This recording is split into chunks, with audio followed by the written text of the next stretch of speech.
This was the location, as you heard before, of a train stopping on its way to Salt Lake City, or from Salt Lake City to Los Angeles, filled with cattle. And the cattle got off, and they watered the cattle, which means they fed them water because there was no water along the way.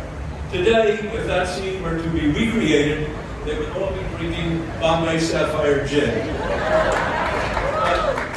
Things being what they are, and time going on, I remember this as being the beautiful Grand Dame of Las Vegas. Not just the downtown, but the entire community here. Shortly after Carolyn and myself arrived, the only thing we could do downtown was to pick somebody up at the airport, get in a car, and drive down Fremont Street saying, "You see that? You see that?" There was nothing to see.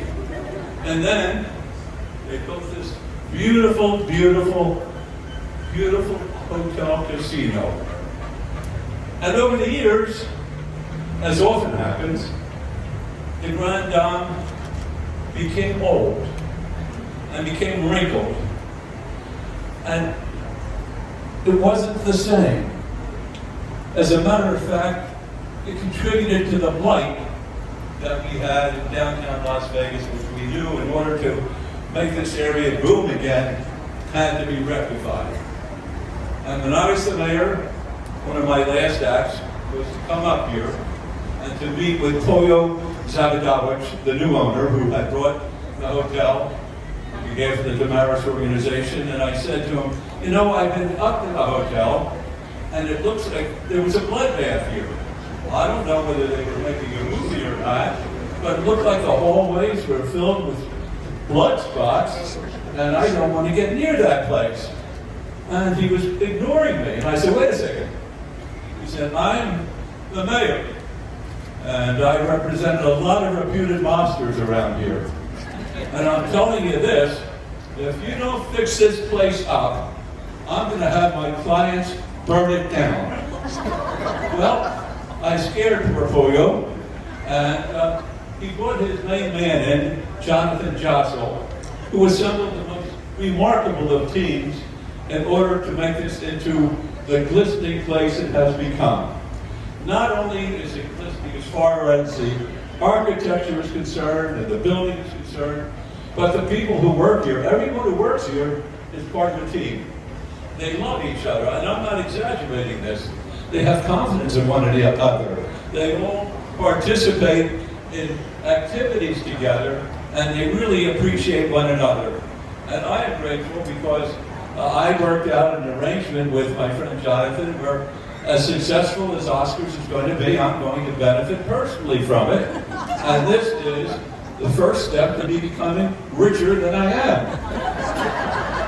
And Carolyn's very happy about that.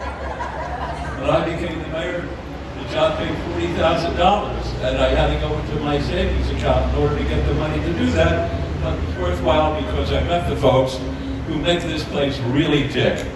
And I promise you this, because I hear it wherever I go, out and about, people are saying, "You know, the food down there at Oscars is unbelievable."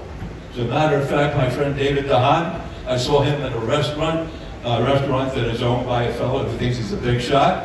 And he was sitting there with about 6 or 7 other big shots the other night. And he said to the big shot restaurateur, he said, "You know, your food doesn't even hold a candle to what they're serving at Oscars. The steaks at Oscars are unbelievable." It's the first time I didn't hear anything from the big shot. He was speechless. And I'm very proud of you, David, because you were right. And his food compared to ours, I'm not going to say steaks, because I would never use a word like that, but it doesn't even compare to what Chef Ben serves here. Where's the chef? You know, the guy never takes a nice word. He's always working and cooking and designing beautiful menus, and it's terrific. It really is. And I just want to say this. I'm proud. I'm proud to be part of this organization.